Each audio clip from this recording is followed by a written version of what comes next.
Hürmetli vatandaşım, 3. katımlık leksiyimizden başlayımız bu haftalık. Bu makale 2015. 1. ayının 9. günü ilan kılındı. Duvitor bitir ilan kılındı. Cungu'nun duç gelgen umumizlik gumran buluş. Bu yıl 3. aydan başlandı. Bu hiyal emes serlevlik makale. Makale mundak başlandı. Ve gumran buldu. Deydiğen gepler tolu yazılıp gitti. Men kayıt yazmakçı emes idim. 2015 Cungo'da yüz bergan krizislarni qatori tizib kelib, 12 parcha maqola yozmoqchi edim. Her ayga bir parcha maqola to'g'ri keladi, biroq yezib 3 ayga to'g'ri kelganda yetarlik ekanligini his qildim. Jungo iqtisodiy krizisining 3 ayda portlaydiganligi bu hargiz bir xiyoliy tasavvur emas. Krizis portlagan amon Jungo hukumati iqtisodni qutuldirish bo'yicha chorasiz qoladi. İqtidarsız bulup kalıdım. Pul muamele sahası krizis partlaganda, Jungo umumyüzlük yemirlişki yüzlengende közü eçiple qarab kalıdı. Nurgun kişiler makale yazıp bana deyişti ki, eğer krizis partlamaya kalsa Qanda qılısan, muzdaq qatı olamsan, men lalma emas, belki Jungo hükümeti beterek lalma ve kükeme uşuktur. Men körüsüdüğün sebepler mındaqda başlaydı doğru makalesini. Birinci, Jungo hazırlık dünyada xuddi devlet işideki oxşaşda hiç qandaq samimiyeti yok bir devlet qayınlıp qal. 2 yıl burun xalq vakillar qurultayını kimde birisi qasam berip, bütün dünya axbaratçılarga pulni qo'yib etmeymiz, iqtisodni rag'batlantirmaymiz deganidi. Az o'tmay bank qarzi berish başladı. O'simni belgilik tushirdi. Pulni xato besep tarqat ve hem ilgerlik çağrını işq saldı. Bu iqtisodni rag'batlantirganlik bo'lmay nima? 2014 yıl yani bir qatim o'simni tuvallatganligi hech qanday samimiyatning yo'qligini va yarim kechada chilligan to'g'a bo'lib qolganligi bo'lmaydi, buni isbotlaganligi bo'lmaydi nima? İşten avval pulni tushirimiz demidi yoki o'simni o'stirimiz demidi. İşten keyin buning hech qanday tushuncha bermadi dedim. Samimiyat ve ishonch darajasini bağlaganda Jungo yer shari bo'yicha 2014 yılı 127 davlatning eng oxirgi ikkinchisi bo'lib qoldi.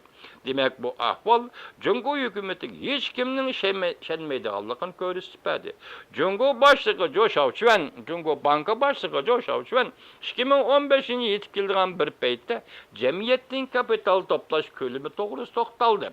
Bu degellik cemiyetin bankaga amanet koyduğun, qarz koyduğun pul toplaş, lekin pul azıyıp ketdi. Bu iş elbette Xitay pulunun inavetini ölçeydiğen bir ölçem bulup qaldı.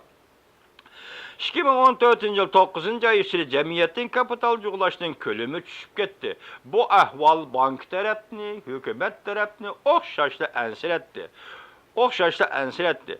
Pay çek bazarı devlet içindeki məbləğini özüge cəlb qılıp qanmasından, hatta xalqның məbləğini özüge cəlb qılıdığan, hatta çət eldən məbləğ qobul qılıdığan, cəlb qılıdığan bir iş idi. Lekin köpüklənген iqtisad, yanımı köpükləştiriş üçün qılıvatqan haramzadalik Jungo'da əvcəlib ketdi. İkinci, pul qalaymagan tartı samimi olmagan bir iştir. Bunda qilish muqarrar ki iqtisodiy krizisga elib keladi deb ko'rsatdi maqolada. Amerika dollarının ko'rsatkichi 100.ni bosib o'tdi. Inchkilab tahlil qilsak bu ahvol bu yil 3. ayda yuz berdi. Chunki Jungo'ning oldi orqa sabablarining hammasi Amerika dollariga bog'liq bir sababdir. Dollarga münasebeti sebepler. Dollarının kursu düşüdüğün bolsa, zor miktarda pul dollar Jungo'ga ekip girdi. Dollar kursu örleydiğin bolsa, zor miktardaki dollar Jungo'dan çıkıp gidiyordu. Hazır del Jungo'nun iqtisadi, mana şunda sınaqı duş geldi.